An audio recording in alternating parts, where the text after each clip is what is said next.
ദൈവത്തിൻ്റെ പരിശുദ്ധ നാമം വാഴ്ത്തപ്പെടുമാറാകട്ടെ. ഞാനിവിടെ മാതാവ് വഴി എനിക്ക് ലഭിച്ച അനുഗ്രഹങ്ങളെ സാക്ഷ്യപ്പെടുത്താനാണ് ഞാനിവിടെ വന്നിരിക്കുന്നത്. എൻ്റെ പേര് സഞ്ജീവ് ജോർജ്. ഞാൻ പത്തനംതിട്ട സ്വദേശിയാണ്. ഞാൻ ഓർത്തഡോക്സ് വിശ്വാസിയായിരുന്നു. ഞാനിവിടെ വന്നേക്കുന്നത്, ഞാനിവിടെ ഉടമ്പടി എടുത്തത് ഓഗസ്റ്റ് 1 2022 അതിനു മുമ്പ് എൻ്റെ ഒരു ജീവിതം എന്ന് പറഞ്ഞാൽ, നമ്മൾ സാധാരണ പള്ളിയിൽ പോവും, അങ്ങനെ നിർബന്ധമായിട്ടൊന്നുമില്ല, ജസ്റ്റ് പള്ളിയിൽ പോവും, കാര്യങ്ങളൊക്കെ ചെയ്യും. പിന്നെ ബിസിനസ്സുപരമായിട്ടുള്ള കാര്യങ്ങളും പിന്നെ ലോകപരമായിട്ടുള്ള ജീവിതത്തിലായിരുന്നു ഞാൻ കൂടുതൽ ആശ്രയിച്ചുകൊണ്ടിരുന്നത്. പിന്നെ നമ്മൾ പറയുന്ന പോലെ എൻ്റെ കഴിവ്, എൻ്റെ ഇതും കൊണ്ടാണ്, പ്രയത്നം കൊണ്ടാണ് ഞാൻ ഇത് നേടിയതെന്നുള്ള ഒരു അഹങ്കാരം എനിക്കുണ്ടായിരുന്നു.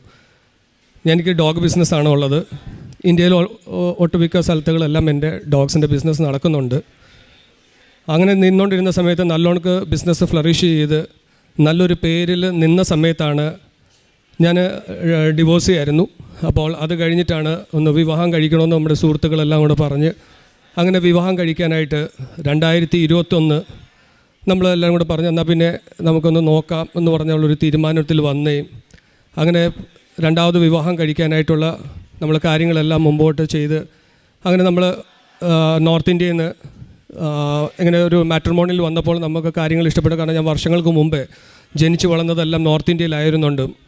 അപ്പം കുറച്ച് പ്രാക്ടിക്കലായിട്ട് മുമ്പോട്ട് പോകുമെന്നുള്ള ഒരു വിശ്വാസത്തോടു കൂടി ഞാൻ കത്തോലിക്ക വിശ്വാസത്തിലുള്ള ഒരു പെൺകുട്ടിയെ ഞാൻ അവിടുന്ന് കല്യാണം കഴിക്കുന്നു. അത് പള്ളി വെച്ച് തന്നെയുള്ള കല്യാണമായിരുന്നു.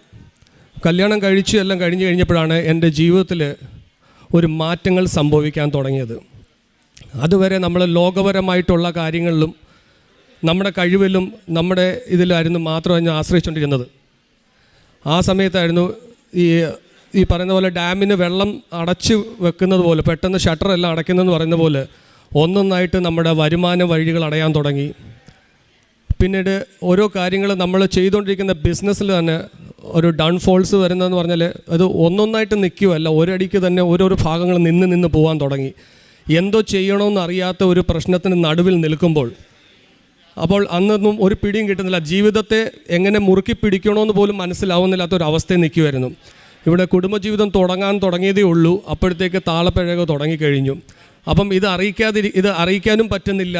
അത് മറച്ചു വെച്ച് നമ്മൾ പല അഭ്യാസങ്ങൾ, നമുക്കറിയാവുന്ന അഭ്യാസങ്ങളെല്ലാം കാണിക്കുകയും ചില ഫോൺ കോൾസ് വരുമ്പോൾ എടുക്കാതിരിക്കുകയും ആ ഫോൺ കോൾസ് വരുമ്പോൾ മാറിപ്പോയി മറ്റേ നാണക്കേടും ഇതും കൊണ്ടുപോയി അത് മനസ്സിലാകാതിരിക്കാൻ വേണ്ടി മാറിപ്പോയിരുന്ന് സംസാരിക്കുകയും ചെയ്തപ്പോൾ അവിടെ ഞാൻ മനസ്സിലാക്കിയെന്ന് പറഞ്ഞപ്പോൾ നമ്മളിത് ഇപ്പം ശരിയാക്കാമെന്നുള്ള നമ്മുടെ കഴിവിൽ നമ്മൾ വിശ്വസിച്ച് നിൽക്കുമ്പോൾ ഞാൻ മനസ്സിലാക്കിയ ഒരു സത്യം എന്ന് പറഞ്ഞാൽ നമ്മുടെ കഴിവിലൊന്നുമല്ല എന്നുള്ളത് മനസ്സിലായി. ദൈവത്തിൻ്റെ കൃപ നമ്മൾ മറന്ന് ജീവിക്കാൻ തുടങ്ങിയപ്പോൾ, ഇവിടെ അച്ഛൻ പല പ്രാവശ്യം പറഞ്ഞൊരു വാക്കിന്, പിതാവ് ആകർഷിക്കാതെ ആരും പുത്രൻ്റെ അടുക്കിലേക്ക് വരാൻ കഴിയില്ല. അത് വളരെ സത്യമാണ്. ഇവിടെ തന്നെ ഈ ദിവ്യ അൽത്താറയിൽ വന്ന് നിൽക്കാനുള്ള ഭാഗ്യമുണ്ട്. മാതാവ് പറയാതെ തന്നെ ആർക്കും ഇവിടെ വരാൻ കഴിയില്ല. അത് മാതാവ് കൊണ്ടുവന്നിട്ടുണ്ടെങ്കിൽ അത് മാതാവ് ഒരു വിടുതൽ തന്നിരിക്കുക തന്നെ ചെയ്യും. അതിൻ്റെ വലിയൊരു ഉദാഹരണമായിരുന്നു. കാരണം എനിക്ക് മാതാവായിട്ട് വലിയ ഒരു അടുപ്പമൊന്നുമില്ലായിരുന്നു. പക്ഷേ ഈ കല്യാണത്തോടു കൂടി നമ്മുടെ ഈ ഓരോ താളപ്പെശകളെല്ലാം വരാൻ തുടങ്ങിയപ്പോൾ എന്തോ ചെയ്യണമെന്ന് അറിയത്തില്ല. നമ്മൾ പറയുമ്പോൾ ബിസിനസ് ഓടിക്കൊണ്ടിരിക്കുമ്പോൾ സാമ്പത്തികം ഉള്ളപ്പോഴും നമുക്കിതൊന്നും മനസ്സിലാകത്തില്ല. പക്ഷേ സാമ്പത്തിക വഴികൾ അടയുകയും മുമ്പോട്ട് എങ്ങനെ ജീവിക്കും, നിത്യജീവിതം പോലും എന്തോ ചെയ്യണമെന്ന് അറിയാത്ത ഒരു അവസ്ഥയിൽ നിൽക്കുമ്പോൾ, കല്യാണം കഴിച്ച് നിൽക്കുമ്പോൾ ആ പ്രൗഢിത്വം കളയാനും പറ്റത്തില്ല, സ്റ്റാറ്റസിന് താഴോട്ട് പോകാനും പറ്റത്തില്ല. പക്ഷേ കടക്കാരൻ്റെ ബഹളങ്ങളും എല്ലാം കൂടെ തുടങ്ങി. ഇതുവരെ സ്മൂത്തായിട്ട് പോയിക്കൊണ്ടിരുന്ന ബിസിനസ് ലോക്ക്ഡൗണിൽ പോലും എനിക്ക് സാമ്പത്തിക ഞെരുക്കം എന്താണെന്നോ അല്ലെങ്കിൽ EMI വരുമ്പോൾ എന്തോ ചെയ്യണമെന്നോ എനിക്കറിയത്തില്ല. പക്ഷേ ഞാൻ ഈ EMIയും എല്ലാ കാര്യങ്ങളും വളരെ സ്മൂത്തായിട്ട് പോയിക്കൊണ്ടിരിക്കുകയും ബിസിനസ് വളരെ നല്ലോണം ഫ്ലറിഷായി നടക്കുകയും ചെയ്തുകൊണ്ടിരുന്ന സമയത്ത് ഈ സമയത്താണ് നമ്മുടെ സകല വഴികളും അടയുന്നത്. അതിൻ്റെ കൂടെ ലോകപരമായിട്ട് കള്ളുകുടിയും ഉണ്ടായിരുന്നു, നല്ലോണം മദ്യപിക്കുമായിരുന്നു, സിഗരറ്റ് വലിക്കുമായിരുന്നു. പിന്നെ ആരെയും അങ്ങനെ കെയർ ചെയ്യത്തില്ലായിരുന്നു. എനിക്ക് ശരിയെന്ന് തോന്നുന്നത് ഞാൻ ചെയ്യും. അത് ആർക്കും ഉപദ്രവിക്കാനല്ല, ആരെയും ഇത് ചെയ്യാനല്ല. എനിക്ക് ശരി, അത് ഞാൻ ചെയ്തിരിക്കും, അത് ഞാൻ മുമ്പോട്ട് പോകും. എൻ്റെ കഴിവിലാണ് ഞാൻ വിശ്വസിച്ചുകൊണ്ടിരുന്നത്. പക്ഷേ ഈ ഒരു കല്യാണം കഴിഞ്ഞപ്പം തൊട്ട് എനിക്ക് എന്തോ ചെയ്യണമെന്ന് അറിയാത്തൊരവസ്ഥയിലേക്ക് വന്നു കഴിഞ്ഞു. പക്ഷേ പുള്ളിക്കാരത്തി വന്നു കഴിഞ്ഞപ്പോൾ ഒരു അത്ഭുതം നടന്നു കഴിഞ്ഞാൽ 13 വർഷങ്ങൾക്ക് മുമ്പ് ഞാൻ ഒരു ബൈബിൾ അങ്ങനെ എടുത്ത് വായിക്കാറില്ല. ഇടയ്ക്ക് വായിക്കും, ഇടയ്ക്ക് വിടും, അങ്ങനെ ഒരു കണ്ടിന്യൂഷൻ ഒന്നും ഇല്ലായിരുന്നു. ഇതെല്ലാം ഞാൻ ഉപേക്ഷിച്ചായിരുന്നു. ആ ഒരു സംഭവത്തിൽ ഒരു തുടക്കം ഈ കല്യാണം കഴിഞ്ഞപ്പം തൊട്ട് ഒരു സ്റ്റാർട്ടിങ് പോയിന്റ് വന്നിരുന്നു. അത് വേദോസം എടുത്ത് വായിച്ചു. അതിൻ്റെ പിറ്റേ ദിവസം തന്നെ എന്തോ ഒരു പ്രശ്നം ഉണ്ടായപ്പോൾ ഞാൻ അതെടുത്ത് മാറ്റി അതുപോലെ ഭദ്രമായിട്ട് മാറ്റി വെച്ചു.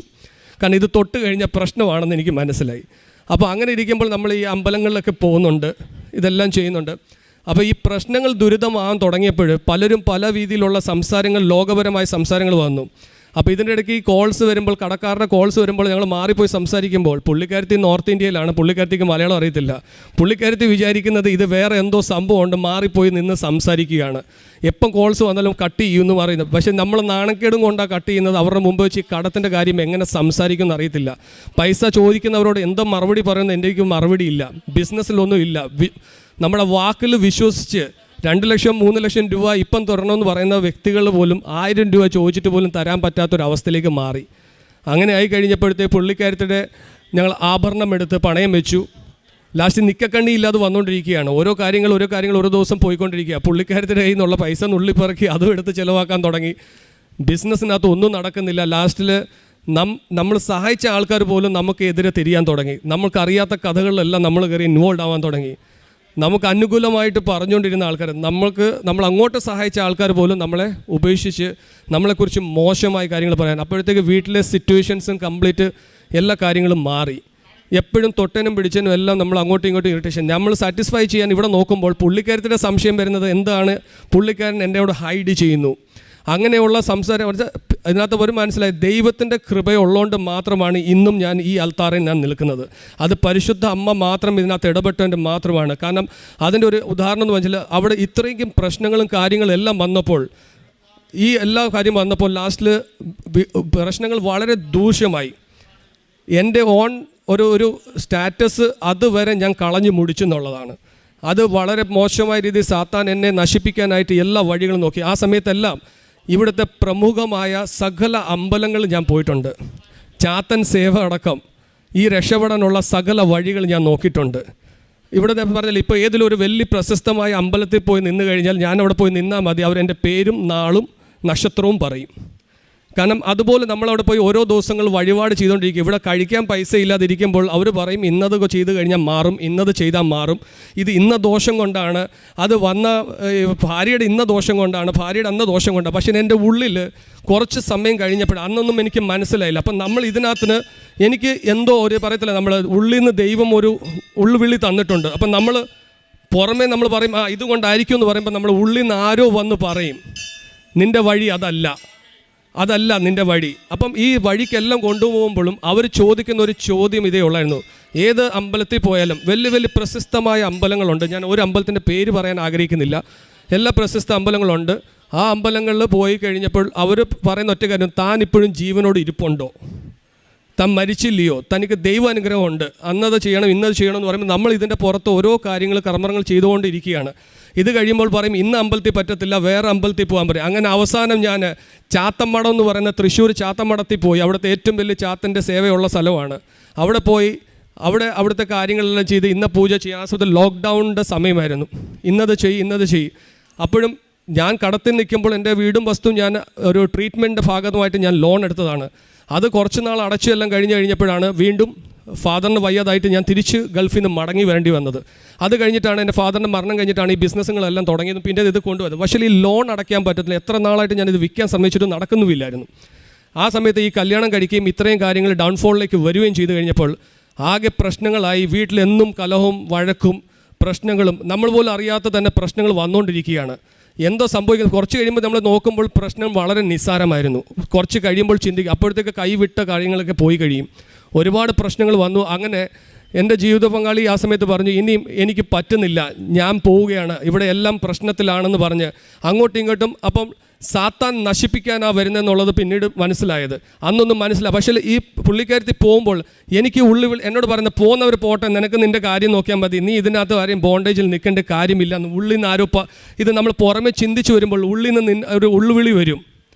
നിന്നെ വിളിച്ചേക്കുന്ന വിളിയിൽ നീ വിശ്വസ്തനായി നിൽക്കുക.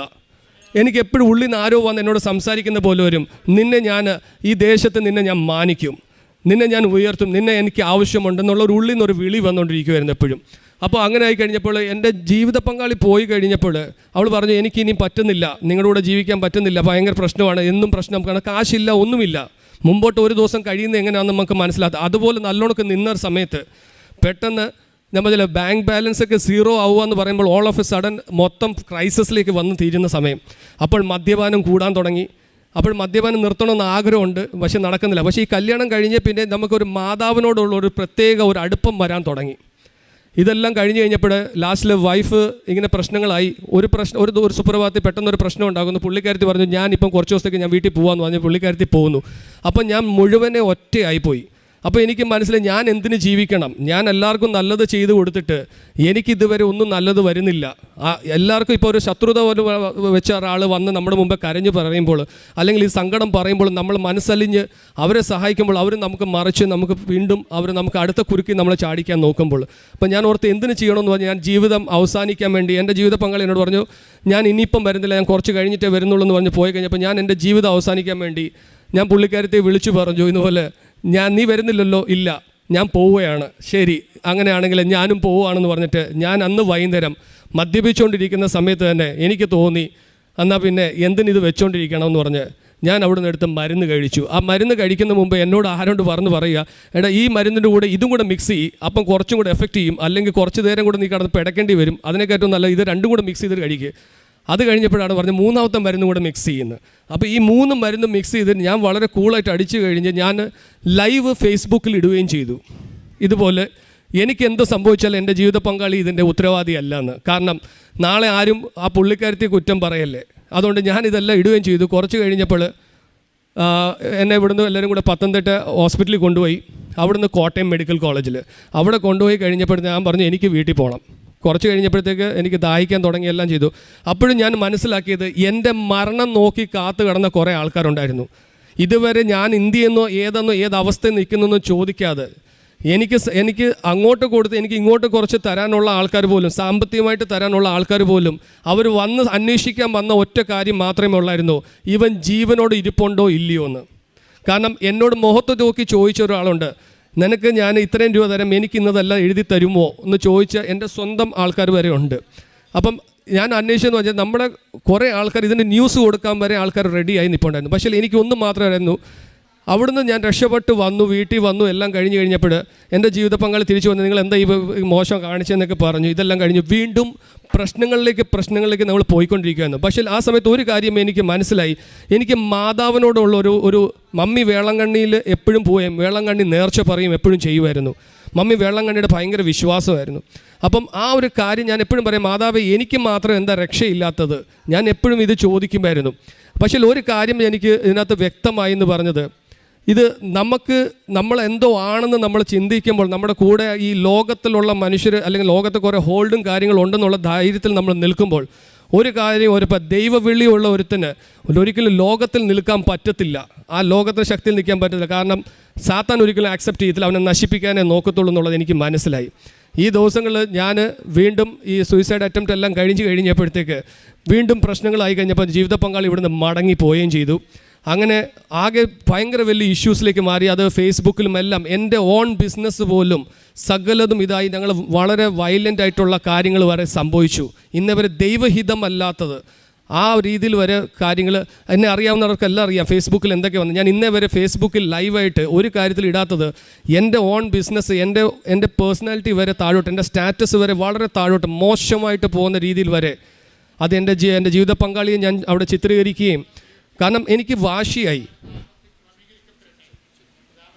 വാശിയായിപ്പോയി. അത് കഴിഞ്ഞപ്പോഴാണ് പിന്നീടാണ് എനിക്ക് മനസ്സിലായത്, ഇപ്പോൾ ജീവിത പങ്കാളി ഇവിടുന്ന് പിണങ്ങിപ്പോയി എല്ലാം കഴിഞ്ഞപ്പോഴത് ഞാനൊരു കാര്യം മനസ്സിലാക്കി. ഞാൻ അവിടെ പോയി ഡോക്യുമെൻറ്റ്സ് എല്ലാം റെഡിയാക്കി ഞാൻ രണ്ടാമത്തെ അറ്റംപ്റ്റിലേക്ക് റെഡി ആവുകയാണ്. കാരണം ഇനി എനിക്ക് ജീവിക്കണമെന്നില്ല. അങ്ങനെ ഞാൻ ജൂലൈ മാസം, എൻ്റെ വൈഫ് ഇവിടെ ഇല്ല, അപ്പോൾ ഞാനങ്ങനെ ഡോക്യുമെൻറ്റ്സ് എല്ലാം അഡ്വക്കേറ്റിൻ്റെ അടുത്ത് പോയി റെഡിയാക്കി. അപ്പം ഞാൻ പറഞ്ഞു എനിക്കുള്ളത് എൻ്റെ ജീവിത പങ്കാളിയുടെ പേരിൽ എഴുതണമെന്ന് പറഞ്ഞ് അഡ്വക്കേറ്റിൻ്റെ അടുത്ത് പോയി സംസാരിക്കുകയും എല്ലാം ചെയ്ത് കഴിയുകയും അത് കഴിഞ്ഞ് കുറച്ച് കഴിഞ്ഞപ്പോഴത്തേക്ക് ഞാൻ ഓർത്തത് ഇനിയും ഈ വിഷം അടച്ചിട്ട് ഇനി ഈ മൂക്കിക്കൂടെ ഉള്ള പൈപ്പ് ഇടലിച്ചിരി പ്രയാസമായിരുന്നു. അത് ഒരു മണിക്കൂറോളം ഇരുന്നപ്പോഴത്തേക്ക് ഒത്തിരി പ്രയാസം വേദനയായതുകൊണ്ട് ഞാൻ പറഞ്ഞു ഈ പരിപാടി വേണ്ട, ഏറ്റവും നല്ലത് നേരെ കുട്ടിക്കാനത്തിൽ പോയിട്ട് വണ്ടിയായിട്ട് പോയി കൊക്കയിലോട്ട് ചാടുമ്പോൾ ഒറ്റയടിക്ക് കാര്യങ്ങൾ തീരുമല്ലോ. അപ്പോൾ അത് തീരുമാനിച്ചിരുന്നിട്ട് ഞാൻ എല്ലാവരോടും പറഞ്ഞേക്കുന്നത് ഞാൻ പുറത്തും എനിക്ക് വീണ്ടും വിസ വന്നു, ഞാൻ പോകാനായിട്ടുള്ള തയ്യാറെടുപ്പിലാണെന്നുള്ള ചില സുഹൃത്തുക്കളോട് ഞാൻ പറഞ്ഞിങ്ങനെ നിൽക്കുന്ന സമയത്ത് അപ്പോൾ എനിക്ക് ഡോഗ്സിൻ്റെ ബിസിനസ്സുണ്ട്, ഡോഗ്സ് എല്ലാം അവിടെ കിടപ്പുണ്ട്. അപ്പോൾ ഈ ഡോഗ്സിനെ എല്ലാം നമ്മളവിടെ നോക്കുന്ന ഒരാളോട് പറഞ്ഞു, നിങ്ങളൊരു കാര്യം ചെയ്യണം, ഡോഗ്സ് നിങ്ങൾക്ക് എടുക്കാൻ പറ്റുന്നവരെ നിങ്ങൾ ഇവിടെ നോക്കണം, ബാക്കി ആർക്കാന്ന് വെച്ചാൽ കൊടുത്ത് ഒഴിവാക്കിയേക്കണം എന്നുള്ള കാര്യങ്ങളെല്ലാം പറഞ്ഞുകൊണ്ടിരുന്നപ്പോൾ ജൂലൈ 29 എന്നോട് ഒരു ഹിന്ദു വിശ്വാസത്തിലുള്ള ഒരു ചേച്ചി എന്നോട് വന്ന് പറയുവാണ്, മോനെ നീ ഒരു കാര്യം ചെയ്യ്, കൃപാസനത്തിൽ ഒന്ന് പോയിട്ട് വാ, നിൻ്റെ കാര്യങ്ങളെല്ലാം ശരിയാവും. അപ്പം ഞാൻ ചോദിക്കുന്നു, ഈ പുള്ളിക്കാരത്തി എന്നോട് ഇന്നേ വരെ ഈ ഒരു കാര്യം സംസാരിച്ചില്ല. പിന്നെ എനിക്കൊരു സംശയം തോന്നിയത് പുള്ളിക്കാരത്തി ഹിന്ദു വിശ്വാസിയാണോ ക്രിസ്ത്യനാണോ എന്ന്, കാരണം എനിക്കും കൺഫ്യൂഷനായിപ്പോയി. കാരണം ഇന്നേ വരെ നമ്മൾ ചിരിച്ച് കാണിക്കുക എന്തുകൊണ്ട് മോനെന്ന് ചോദിക്കും, അല്ലാതെ വേറെ ചോദിക്കത്തില്ല. അത് കഴിഞ്ഞപ്പോൾ നമ്മുടെ വേറൊരു സുഹൃത്ത്, അവൻ ഇതുവരെ ഉടമ്പടി എടുക്കാൻ വന്നിട്ടുമില്ല, പക്ഷേ പുള്ളി പറഞ്ഞു നീ ഒന്ന് പോയിട്ട് വാന്ന്. അപ്പോൾ അങ്ങനെ ആയി കഴിഞ്ഞപ്പോൾ എൻ്റെ ഉള്ളിൽ പറഞ്ഞു കൃപാസനത്തിൽ എന്തോ ഉണ്ട്, അവിടെ പോയാൽ എന്തോ. അപ്പം ഇത് വീണ്ടും അപ്പോഴങ്ങനെയാണ് ഞാനൊരു സാക്ഷ്യം എന്നെ കേൾപ്പിക്കാനിടയായത്. സാക്ഷ്യം കേൾപ്പിക്കിടയപ്പം കോടികളായിട്ട് നഷ്ടം വന്നിരുന്ന ഒരാൾക്ക് മാതാവ് അവിടെ വഴി തുറക്കുകയും ആ കുടുംബം റീസ്റ്റോറാവുകയും ആ ദൈവത്തിൻ്റെ വലിയൊരു അനുഗ്രഹം അവരുടെ ജീവിതത്തിൽ വന്നു ചേരുകയും അവരുടെ സാക്ഷിയായി നിൽക്കുകയും ചെയ്തെന്നുള്ളൊരിത് വന്നു.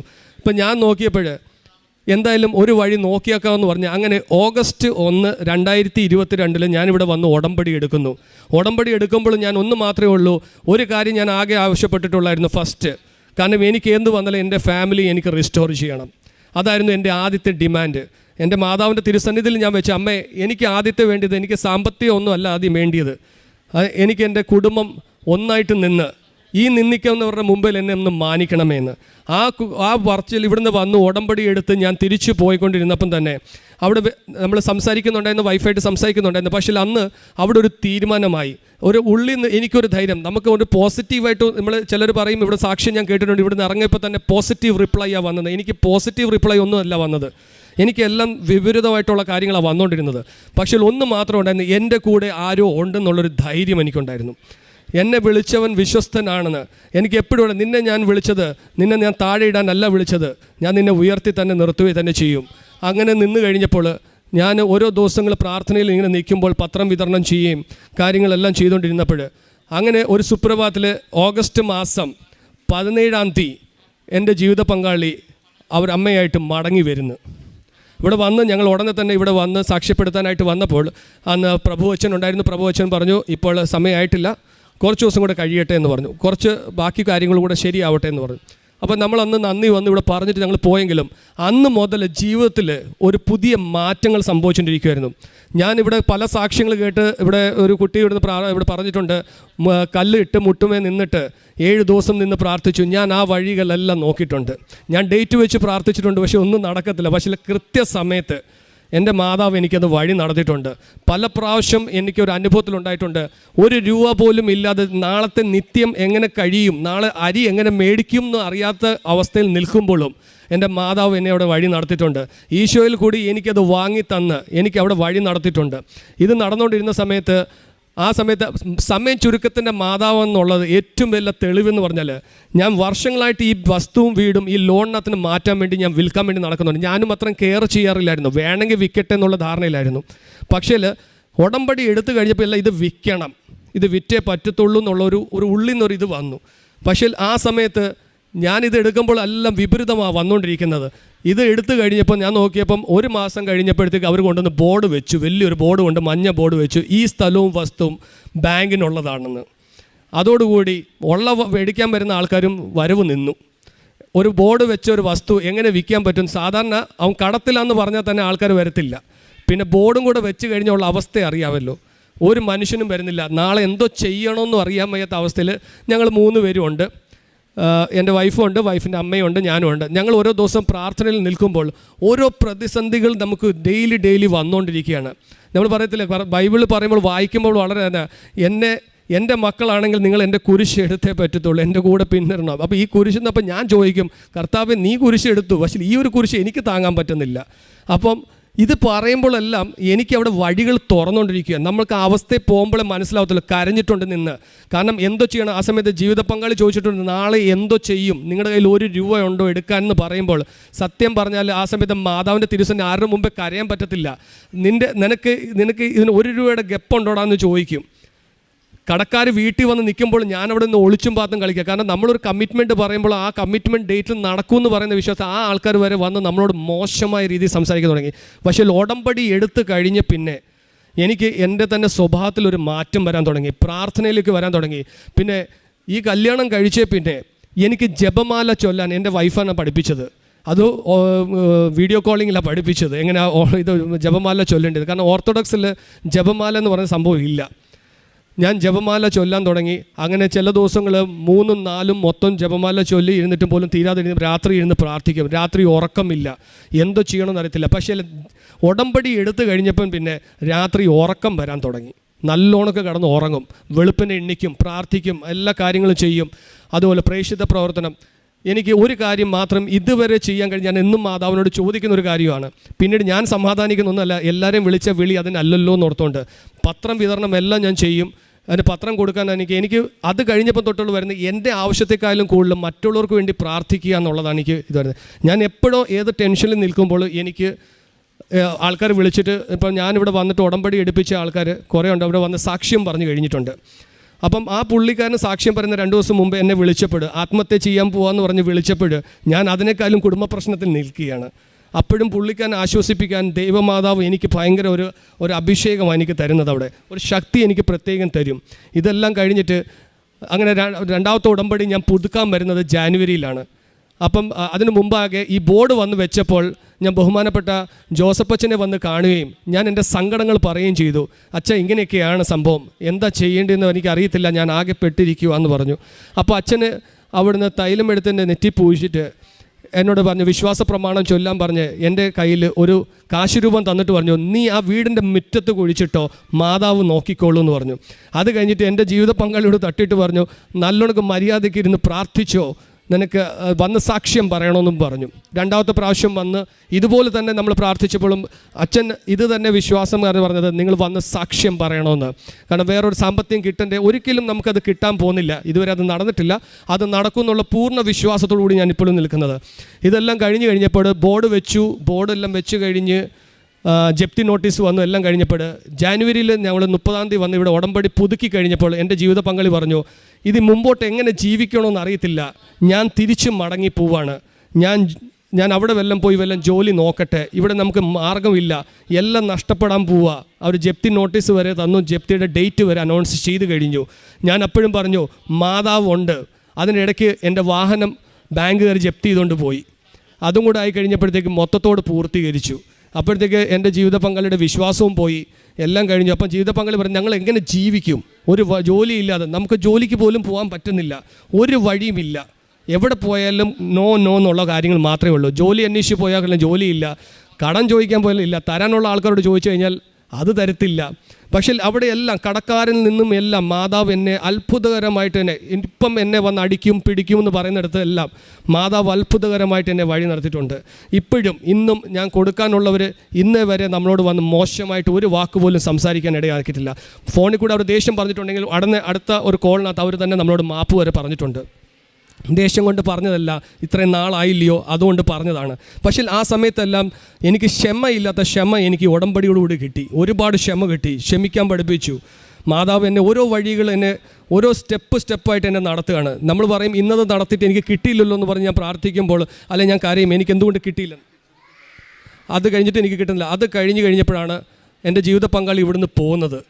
ഫെബ്രുവരി 1-ാം തീയതി അവൾ ജോലി കാര്യത്തിന് വേണ്ടി തിരിച്ച് മടങ്ങി പോകുന്ന സമയത്ത് ഫെബ്രുവരി 2-ാം തീയതി സൊസൈറ്റിയിൽ നിന്ന് ബാങ്കിൽ നിന്ന് ആൾക്കാർ വന്നിട്ട് അവർ വന്ന അളവും എല്ലാം കഴിഞ്ഞിട്ട് എന്നോട്, എനിക്ക് മനസ്സിലായില്ല എന്താണ്, ഞാൻ ഇന്ന് തന്നെ ജപ്തി ചെയ്യാനായിരുന്നോ വന്നതെന്ന് എനിക്കൊരു സംശയത്തിൽ വന്നു കഴിഞ്ഞപ്പോൾ അവർ 22 സ്ഥലം ആ കാശി രൂപം, അച്ഛൻ തന്ന ആ കാശി രൂപം എന്നോട്, ഞാൻ മുറ്റത്ത് കുഴിച്ചിട്ടേക്ക്, നിൻ്റെ വീടിനും ഒന്നും സംഭവിക്കത്തില്ല എന്ന് അച്ഛൻ അന്നൊരു വാക്ക് പറഞ്ഞിരുന്നു.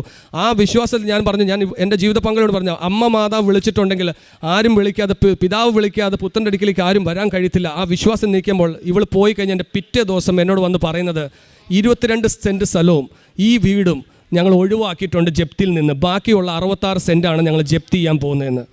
അതാണ് അത് വന്ന് എൻ്റെ ജീവിത പങ്കാളി ഞാനിത് വിളിച്ചു പറഞ്ഞപ്പോൾ പുള്ളിക്കാരത്തി ട്രെയിനിലാണ് വിളിച്ചു പറഞ്ഞ പുള്ളിക്കാരത്തോ, ഞാൻ ഇതുപോലത്തെ വിശ്വാസം ഞാൻ കണ്ടിട്ടില്ല, ഇതുപോലെ സംഭവിക്കും ഞാൻ ഒരിക്കലും വിചാരിച്ചില്ല പ്രാർത്ഥനയില്ലെന്ന്. ഇത് കഴിഞ്ഞ് മുമ്പോട്ട് തുടർന്ന് പോയി കഴിഞ്ഞപ്പോൾ ഓരോ ദിവസങ്ങളും നമ്മൾ നമ്മൾ പ്രയാസത്തിലും ഓരോ പ്രോബ്ലംസിലും വന്ന് കടന്നു പോകുമ്പോഴും നമ്മൾ അനേകരെ ദൈവത്തിൻ്റെ സുവിശേഷം അറിയിക്കാനും മാതാവിൻ്റെ സാക്ഷ്യപത്രം കൊടുക്കാനും എന്നെ ഇവിടുന്ന് പ്രേരിച്ച് ഞാനിവിടെ വന്ന ഒരു ദിവസം വന്നു കഴിഞ്ഞപ്പോൾ എന്നോട് പറഞ്ഞു RCC കൊണ്ടുപോയി കൊടുക്കണം. ഞാൻ ഇവിടുന്ന് കാറില്ലാതെ ഞാൻ ഒരിക്കലും പോകുന്നില്ല എന്ന് പറഞ്ഞിരുന്ന ബസ്സേ കയറി ഞാൻ പോയി അവിടെ കൊണ്ടുപോയി ആ RCCയുടെ അവിടെ ചെന്ന് നിന്ന് 2 കെട്ട് പത്രം മൊത്തം അവിടെ നിന്ന് അത് കൊടുക്കാൻ, അത് ഞാൻ അന്ന് പറഞ്ഞു എവിടെ ഇങ്ങനെ കൊടുക്കും, ഒരു നാണക്കേടുണ്ടെന്ന് പറഞ്ഞപ്പോഴും പെട്ടെന്ന് എൻ്റെ ഉള്ളിൽ നിന്ന് ആരോ വന്ന് പറയുന്നു, വീട്ടിൽ നിന്ന് ഇറക്കി വിടുന്ന നാണക്കേട് അത്രയും ഇല്ലല്ലോ നിനക്ക് എൻ്റെ പത്രം വിതരണം ചെയ്യുന്നതെന്ന്. എൻ്റെ ഉള്ളിൽ നിന്ന് ആരോ പറയുന്നുണ്ട്, നിന്നെ ആരും നിന്നെ നോക്കാൻ ആരുമില്ല, നിന്നെ നോക്കിയത് ഞാനില്ലേ, എനിക്ക് വേണ്ടി നിനക്ക് നിൽക്കാൻ എന്തോ നാണക്കേടെന്ന് പറഞ്ഞപ്പോഴും ഞാൻ അവിടെ നിന്ന് അത് ചെയ്യിപ്പിച്ചു. അപ്പോഴും ഞാൻ പറയുന്നത് എൻ്റെ കഴിവല്ല, അത് മാതാവ് എനിക്ക് തന്ന കൃപയാണ്. ഇന്നും അനേകർക്കെല്ലാം ഞാൻ എപ്പോഴും ഇപ്പം പ്രാർത്ഥിക്കുന്ന ഒരു കാര്യമുണ്ട്, അനേകർക്ക് വേണ്ടി പ്രാർത്ഥിക്കാൻ മാതാവ് എനിക്ക് ഒരുക്കി തന്നു. ഇതുകൂടാതെ ഞാൻ ഇതെല്ലാം കഴിഞ്ഞിട്ട് എൻ്റെ ജീവിത പങ്കാളി തിരിച്ചു വന്നു. ഈ ദിവസങ്ങളിൽ ഇതിങ്ങനെ വന്നുകൊണ്ടിരുന്നപ്പോൾ ഞാനിവിടെ ഒരു ദിവസം ഫോൺ വിളിച്ചിട്ട് പറഞ്ഞു, ജപ്തി 7-ാം തീയതി ആവുന്നു, എന്തോ ചെയ്യണമെന്ന് പറഞ്ഞ് ഞാൻ ഫോൺ വിളിച്ചപ്പം വിജയകുമാർ ബ്രദറാണെന്ന് തോന്നുന്നു എടുത്തപ്പോൾ എന്നോട് പറഞ്ഞു, നിങ്ങൾ അഡ്വക്കേറ്റിനെ പോയി ഒന്ന് കാണ്, അതൊന്ന് കണ്ടു നോക്കുക, അപ്പോഴത്തേക്ക് മാതാവ് അവിടെ വഴി തുറക്കുമെന്ന് പറയുന്നു. ഞാൻ അങ്ങനെ ഇന്നത് പ്രാർത്ഥിച്ചുകൊണ്ടിരുന്നപ്പോൾ, വൈകുന്നേരം ഇങ്ങനെ പ്രാർത്ഥിച്ചുകൊണ്ടിരുന്നപ്പോൾ എന്നെ അവിടുത്തെ ഒരു മെമ്പറിൻ്റെ രൂപം, ഒരു മോഹം ഇങ്ങനെ കാണിച്ചു. അവിടെ ചെന്നപ്പോൾ പുള്ളി അഡ്വക്കേറ്റും കൂടെയാണ്. പുള്ളിക്കാരനെ ചെന്ന് എൻ്റെ സങ്കടം ബോധിപ്പിച്ചപ്പോൾ പുള്ളി എന്നോട് പറഞ്ഞു, നിങ്ങളൊരു കാര്യം ചെയ്യുക, ഹൈക്കോർട്ടിലെ ഇന്ന് അഡ്വക്കേറ്റിനെ പോയി കണ്ടോളൂ എന്ന് പറഞ്ഞു. എൻ്റെ ഈ വണ്ടിക്കൂലി പോലും ഇല്ലാത്ത അവസ്ഥയിലാണ് ഞാൻ പോകുന്നത്. അവിടെ ചെന്ന് 1 മണിക്കൂർ പുള്ളിയെ പരിചയമുള്ളായിരുന്നു. അവിടെ പോയി പുള്ളിയെ കണ്ടു പറഞ്ഞു. അയാൾ പറഞ്ഞു 30,000 രൂപ വേണമെന്ന്, 25,000-30,000 രൂപ ചിലവും കയ്യിലുണ്ടോ എന്ന് ചോദിച്ചു. ഞാൻ പറഞ്ഞു ഇല്ല, ഉണ്ടാവുമ്പോൾ പറഞ്ഞാൽ മതി എന്ന് പറഞ്ഞു. പുള്ളി അവിടെ നിന്ന് എന്നെ പറഞ്ഞു വിടുന്നു. ഒരു ദിവസം കഴിയുമ്പോഴത്തേക്ക് എനിക്കൊരു നോട്ടീസ്, എന്നെ ഒരു മെസ്സേജ് വരുന്നു, messenger from the court is coming to you എന്ന് പറഞ്ഞു. അപ്പം ഞാൻ ഈ മെസ്സേജ് ആ മെമ്പറിന്, അഡ്വക്കേറ്റ് എന്ന് പറഞ്ഞ ആ മെമ്പറിൻ്റെ കയ്യിലോട്ടേക്ക് ആ സാറിൻ്റെ കയ്യിലോട്ട് കൊടുക്കുമ്പോൾ ആ സാറ് പറഞ്ഞു, നിങ്ങൾ പൈസ കൊടുത്തോ, കോടതി കേസ് ഫയലായിട്ടുണ്ടെന്ന് പറഞ്ഞു. ഞാൻ പറഞ്ഞു ഞാൻ പൈസയൊന്നും കൊടുത്തിട്ടില്ല. ഒരു പരിചയമില്ലാത്ത അഡ്വക്കേറ്റ് എൻ്റെ കേസ് പുള്ളി സ്വയം കാശിട്ട് പുള്ളി ആ കേസ് നടത്തുകയാണ്. ആ കേസ് നടത്തിയോണ്ട് എന്താ പറ്റിയെന്ന് വെച്ചാൽ, ലേലം വിളിക്കുന്ന 7-ാം തീയതി എന്നുള്ള ലേലം അവിടെ ബ്ലോക്കായി. ആ ലേലം ബ്ലോക്കാക്കിയിട്ട് അവിടെ എല്ലാവരും നമുക്ക് പ്രതികൂലമായി നിന്ന സാഹചര്യത്തിൽ ഞാൻ നോക്കുമ്പോൾ അവിടുത്തെ സെയിൽസ് ഓഫീസർ, പുള്ളിക്കാൻ ഗവൺമെൻറ് സെർവൻ്റാണ്, പുള്ളിക്ക് ഇത് ലേലം നടപടി ചെയ്താൽ മതി, പുള്ളി എനിക്ക് അനുകൂലമായി സംസാരിക്കാൻ തുടങ്ങി. ഇത് വന്നോടുകൂടി ഒരു കാര്യം എനിക്ക് മനസ്സിലായി, ഈ നമ്മൾ ഒരു ലേലം വെക്കുമ്പോൾ അവർ ജപ്തി ചെയ്യുന്ന തുക അവർ അറിയിക്കും. അപ്പോൾ ആ തുകയ്ക്ക് കൂടുതൽ 1-2 ലക്ഷം രൂപയെ കൂടുതൽ വിളിപ്പിക്കത്തുള്ളൂ, അല്ലെങ്കിൽ ചിലർ ആ വിലയെ വിളിക്കത്തുള്ളൂ. പക്ഷേ അവിടെയും മാതാവ് അവിടെ ഒരു ഹൈഡ് ചെയ്തു, പരസ്പരം അങ്ങോട്ടും ഇങ്ങോട്ടും അറിയിക്കാതിരുന്ന് സീക്രട്ട്ലി ഒരു ലേലം നടന്നോടുകൂടി എനിക്ക് 22 സെൻറ്റും ഭവനം മാത്രമല്ല കിട്ടിയത്, എനിക്ക് അതിനകത്ത് അല്പം കാശും കൂടെ കിട്ടി മുമ്പോട്ട് എങ്ങോട്ട് പോകണമെന്നുള്ള ഒരു തീരുമാനം എടുക്കാനുള്ള സാമ്പത്തികം എൻ്റെ മാതാവ് എൻ്റെ കൈ തന്നു. പിന്നെ അതിനകത്ത് വലിയൊരു ഇത് പറഞ്ഞാൽ അതിൻ്റെ ഒരു അംശം, എൻ്റെ ഒരു ദശാംശം ഞാൻ എൻ്റെ മാതാവിൻ്റെ തിരുസന്നിധിയിലേക്ക് ഞാൻ ഇന്ന് ഏൽപ്പിക്കുന്നുമുണ്ട്. കാരണം ഇനി മുതൽ ഉള്ള ജീവിതം പരിശുദ്ധ അമ്മയോടുകൂടി ചേർന്ന് സങ്കീർത്തനക്കാരൻ 2:8 പറയുന്ന പോലെ എൻ്റെ മെറിറ്റിൽ എനിക്ക് ഇനി ഒരിടത്തും നിൽക്കാൻ ഒക്കത്തില്ല. പക്ഷേ ഇനി മുതൽ എനിക്കൊരു അവകാശം പറയാനുണ്ട്. ഇത്രയും നാൾ ഞാൻ പഠിച്ചില്ലാത്ത ഒരു പാഠം ഞാൻ പഠിച്ചത് എന്താണെന്ന് പറഞ്ഞാൽ, നിൻ്റെ കഴിവിലല്ല, നിൻ്റെ മാതാവിൻ്റെ കൃപയാലാണ് നീ നിൽക്കുന്നത്. അതുകൊണ്ട് എനിക്ക് കൃപയിൽ ചോദിക്കുമ്പോൾ എൻ്റെ മെറിറ്റിലല്ല, എൻ്റെ സർട്ടിഫിക്കറ്റിൻ്റെ ബലത്തിലല്ലല്ലോ ഞാൻ ചോദിക്കുന്നത്, അത് മാതാവിൻ്റെ. അതുകൊണ്ട് 2:8 സങ്കീർത്തനം 2:8 ഞാൻ ചോദിക്കുന്ന നേഷൻസ്, എനിക്ക് കറങ്ങാനുള്ള പൈസ ഇല്ല, എനിക്ക് അതിനുള്ള വിദ്യാഭ്യാസവും ഇല്ല, അത്രയും വിദ്യാഭ്യാസമൊന്നും ഇല്ല, വലിയ ജോലി. പക്ഷേ ലോകത്തിന് അങ്ങ് അറ്റോളം പോയി ഞാനും എൻ്റെ കുടുംബം യഹോവയെ സേവിക്കും, മാതാവിനെയും ഈശോയും ഞാൻ ഈ സുവിശേഷം അറിയിക്കും എന്നുള്ളൊരു തീരുമാനം ഇപ്പോൾ എൻ്റെ ജീവിതത്തിൽ ആ ഒരു ലക്ഷ്യത്തിലാണ് ഞാൻ മുമ്പോട്ട് പോകുന്നത്. എൻ്റെ കുടുംബത്തിൽ ഞാൻ പറഞ്ഞില്ല, നിന്ദിച്ചപ്പോഴും അവിടെ പല ദുരിതമുണ്ടായപ്പോഴും ഒരു മനുഷ്യനും എനിക്കില്ലായിരുന്നു. എന്നെ താങ്ങി നിർത്തിയത് പരിശുദ്ധ അമ്മയും ഈശോയും കൂടെയാണ്. അതുകൊണ്ട് എൻ്റെ ജീവിതം ഞാൻ ഇനിയിപ്പോൾ ഉള്ള നാളുകൾ അനേകർക്ക് വേണ്ടി പ്രാർത്ഥിക്കുന്നുണ്ട്. നോർത്ത് ഇന്ത്യയിലുള്ള ഒരുപാട് പേർക്ക് വേണ്ടി ഞങ്ങൾ പറയുന്നുണ്ട്. ഒരുപാട് പേര് ഇപ്പം കടന്നും വരുന്നുണ്ട്. അതിന് ഇത്രയും തോളം എനിക്ക് തന്ന എൻ്റെ കുടുംബം തിരിച്ചു തന്ന, ഇനിയും എൻ്റെ സാമ്പത്തിക കടങ്ങളും ബാക്കിയുണ്ട്. എനിക്ക് പൂർണ്ണ ബോധ്യമുണ്ട്. കാരണം ആദ്യം അവൻ്റെ നീതിയും രാജ്യവും അന്വേഷിക്കും, ബാക്കിയെല്ലാം വന്ന് ചേരുമെന്ന്. എൻ്റെ ശക്തനാക്കുന്നവൻ മുഖാന്തരം എനിക്ക് സകലത്തിലും സാധ്യം. അപ്പോൾ എൻ്റെ കടബാധ്യതകളൊന്നുമല്ല, എൻ്റെ കർത്താവാണ് വലുത്, എല്ലാത്തിനും വലുത്. ആ ഒരു ഉൾബോധം എനിക്ക് ഈ ഉടമ്പടിയോടുകൂടി കിട്ടി. അത് ഞാൻ മാതാവിനോടും ഈശോയോടും കോടാനുകോടി നന്ദി പറഞ്ഞുകൊണ്ട് ഞാൻ ഇതിൻ്റെ വാക്കിൽ നിർത്തുന്നു. സജീവ് ജോർജ് പത്തനംതിട്ടയിൽ നിന്ന് വന്ന ഈ സഹോദരൻ പറഞ്ഞ സാക്ഷ്യമാണ് നമ്മളിപ്പോൾ കേട്ടത്. ഒരു വലിയ സാക്ഷ്യമാണ് അദ്ദേഹം പറഞ്ഞത്. ജീവിതത്തിൽ അദ്ദേഹം എന്ന് പറഞ്ഞ ഒരു ഓർത്തഡോക്സ് ക്രിസ്ത്യൻ ഫാമിലിയിൽപ്പെട്ടതാണ്. അദ്ദേഹത്തിൻ്റെ 2ാമത്തെ ഭാര്യയാണ് കൂടെ ഉള്ളത്. അദ്ദേഹത്തിൻ്റെ ഒരു ഡോഗിൻ്റെ, അതായത് ഡോഗ് ഫാം, അതാണ് ഓൾ ഇന്ത്യ ബേസിൽ നടത്തുന്ന ഒരു സംരംഭമാണുള്ളത്. ഇവിടെ ഇദ്ദേഹത്തിന് പറ്റിയ പ്രശ്നമെന്ന് പറയുന്നത് അദ്ദേഹം ലോകത്തിൻ്റെ അരൂപിയിൽ അങ്ങ് ജീവിക്കുകയായിരുന്നു. അതായത് ആദ്യമേ ഇതിലുള്ള വരുമാനവും കാര്യങ്ങളൊക്കെ ഉണ്ടായപ്പോൾ ലോകത്തിൻ്റേതായിട്ടുള്ള അരൂപിൽ ജീവിച്ച് അത് പിന്നീടെന്ന് പറയുന്നത് പലവിധ തകർച്ചകൾ അദ്ദേഹത്തിന് നേരിടുകയാണ്. കുടുംബ തകർച്ച, അതോടൊപ്പം തന്നെ സാമ്പത്തികപരമായി വലിയ തകർച്ചകൾ അദ്ദേഹത്തിന് ഉണ്ടാകുകയാണ്. ഒന്നിനു പുറകെ ഒന്നായിട്ട് ഇങ്ങനെ ഓരോരോ തകർച്ചകൾ വന്നുകൊണ്ടിരുന്നപ്പോൾ ഒടുവിൽ ജപ്തി നോട്ടീസ്, വീടും താമസിക്കുന്ന സ്ഥലവും എല്ലാം ഫാമും എല്ലാം ഉൾപ്പെടെ ജപ്തി നോട്ടീസ് വരികയും അവിടെ കൊണ്ടുവന്ന് ബാങ്കുകാർ ബോർഡ് സ്ഥാപിക്കുകയാണ് ചെയ്യുന്നത്. അപ്പം ഇതിൻ്റെ ഇടയ്ക്കെന്ന് പറയുന്നത് അദ്ദേഹത്തിൻ്റെ ഇതെന്ന് പറയുന്നത് എല്ലാവിധ സത്യദൈവത്തെ ഉപേക്ഷിച്ചുകൊണ്ട് അന്യദേവന്മാരുടെ ഓരോ സ്ഥലങ്ങളിലും പോയി പ്രാർത്ഥനകളും പൂജകളും എല്ലാം നടന്ന് ഒടുവിൽ ഒരു സ്ഥലത്ത് പോയി സാത്താൻ സേവ നടത്തുകയും കൂടെ ചെയ്ത്. ഇപ്പോൾ ഇതൊക്കെ എന്ന് പറയുന്നത് നമുക്കറിയാം, ആദ്യമേ ദൈവത്തിന് ശക്തി ഉള്ളതുപോലെ സാത്താനും അവൻ്റേതായിട്ടുള്ള ശക്തിയുണ്ട്. പക്ഷെ ഒടുവിൽ വിജയം എവിടെയായിരിക്കും? ദൈവിക ശക്തിക്കായിരിക്കും. അതൊക്കെ വചനമുണ്ട്, അതിനെ കുറിച്ച് ഞാൻ വിശദീകരിക്കുന്നില്ല. പക്ഷെ ഇവിടെ നടക്കുന്നതെന്ന് പറയുന്നത് അത് ജീവജലത്തിൻ്റെ അരുവിയായ ദൈവത്തെ എന്നെ അവർ ഉപേക്ഷിച്ച് ജലം തരാത്ത പൊട്ടക്കിണറുകൾ കുഴിക്കാൻ പോയ ഒരു മകനാണിത്. അത് ജെറമ്യായുടെ 2-ാം അധ്യായം 13-ാം തിരുവചനത്തിൽ പറയാം, സത്യദൈവത്തെ ഉപേക്ഷിച്ചു പോയി. അത് കഴിഞ്ഞപ്പോഴെന്ന് പറഞ്ഞാൽ അവിടെയാണ് ഏറ്റവും കൂടുതൽ ആദ്യമേയൊക്കെ നേട്ടങ്ങൾ ഉണ്ടായിക്കൊണ്ടിരുന്ന, പിന്നെ വലിയ തകർച്ചയാണ്. ആ തകർച്ചയുടെ ഏറ്റവും മൂർധന്യാവസ്ഥയായിരുന്നു അദ്ദേഹത്തിൻ്റെ ഫസ്റ്റ് സൂയിസൈഡ് അറ്റംപ്റ്റ്. എന്ന് പറഞ്ഞാൽ ആത്മഹത്യാ ശ്രമം നടത്തി. അതിലെന്ന് പറയുന്നത് ആശുപത്രിയിൽ പോയി ദൈവകൃപയാൽ അദ്ദേഹം രക്ഷപ്പെട്ടതാണ്. അതെന്ന് പറയുന്നത് ദൈവത്തിന് അദ്ദേഹത്തെ കൊണ്ട് ആവശ്യമുണ്ട്. അങ്ങനെ അവിടുന്ന് രക്ഷപ്പെട്ടു പോരുകയാണ്. അതിന് ശേഷമാണ് ഇവിടെ വന്ന് ഉടമ്പടി എടുക്കുന്നത്. ഉടമ്പടി എടുത്തു കഴിയുമ്പം തന്നെ ചെറിയ ചെറിയ മാറ്റങ്ങൾ കടന്നു വരുന്നുണ്ട്, എങ്കിലും അത് പൂർണ്ണതയിലേക്ക് എത്തുന്നില്ല. രണ്ടാമത് ഉടമ്പടി പുതുക്കി കഴിയുമ്പോഴാണ് അദ്ദേഹത്തിൻ്റെ ജീവിതത്തിൽ വലിയ മാറ്റങ്ങൾ വരുവാൻ തുടങ്ങിയത്. അതായത് ആദ്യമേ അദ്ദേഹത്തെ തന്നെ മാറ്റാൻ ശ്രമിക്കുന്നു. കാര്യം എന്ന് പറഞ്ഞാൽ ഞാൻ എൻ്റെ ദൈവത്തെ ഉപേക്ഷിച്ചു പോയതിനെക്കുറിച്ച് അനുദപിച്ചെന്ന് പറയുന്നത് അവിടെ എന്ന് പറയുന്നത് അദ്ദേഹം അതിനു വേണ്ടി പ്രായശ്ചിത്തം ചെയ്യാൻ തുടങ്ങുകയാണ്. അതായത് ഇതിൻ്റെ ഇടയ്ക്കൊക്കെ അദ്ദേഹം പറയുന്നുണ്ട്, കുമ്പസാരം കൊണ്ട് കാരുണ്യപ്രവൃത്തികൾ നന്നായി നടത്തുന്നു.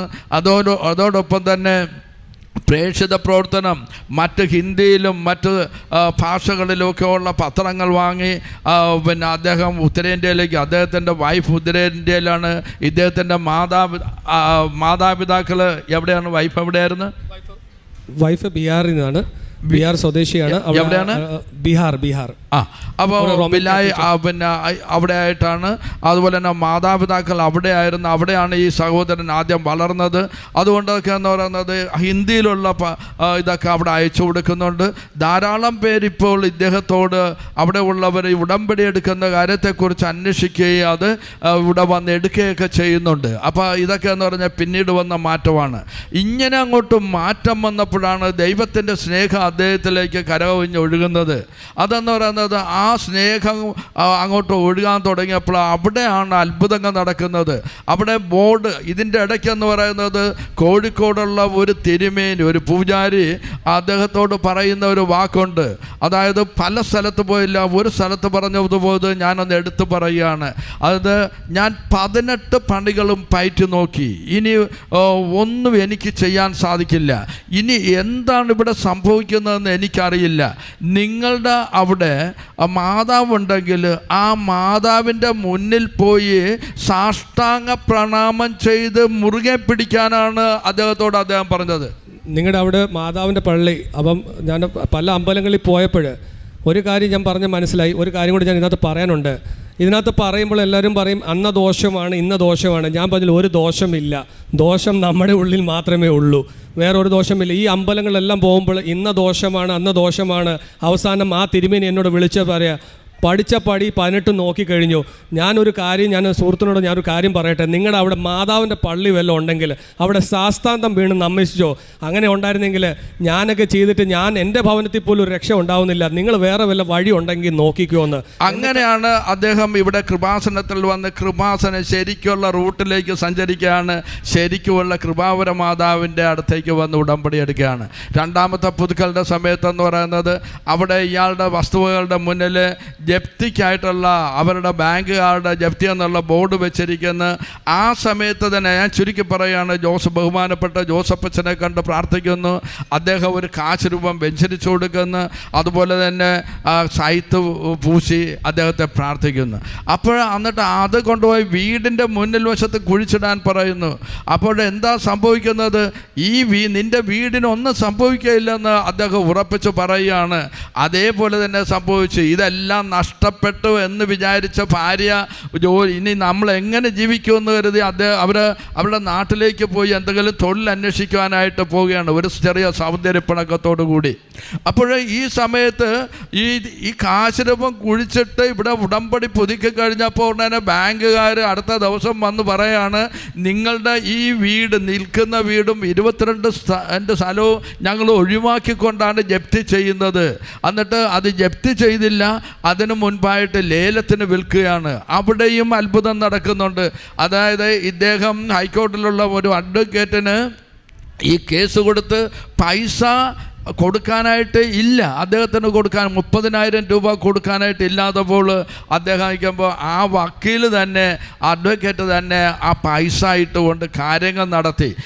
ഉടമ്പടി എടുത്ത് പ്രാർത്ഥിച്ചു കഴിഞ്ഞപ്പോൾ പ്രതികൂല സാഹചര്യങ്ങളല്ല അനുകൂലമായി, ഇദ്ദേഹത്തിന് എതിരായി നിന്നവർ പോലും അനുകൂലമായി എല്ലാം നന്നായി പരിണമിപ്പിച്ചു, അല്ലേ? എല്ലാം നന്നായിട്ട്. അത് കഴിഞ്ഞിട്ട് ആ സ്ഥലമൊക്കെ വിൽക്കാൻ സാധിച്ചു. അത് ലേലത്തിന് പോയെങ്കിൽ എല്ലാം ലാഭത്തിൽ. അതിൻ്റെ ഒരു നല്ലൊരു ദശാംശം അദ്ദേഹം ഇവിടെ കൊടുക്കുന്നതിന് വേണ്ടിയിട്ട് കൂടെ തയ്യാറായിട്ടാണ് വന്നിരിക്കുന്നത്. നോക്കിക്കേ, കാലത്തിൻ്റെ അമ്മ, സമയത്തിൻ്റെ അമ്മ.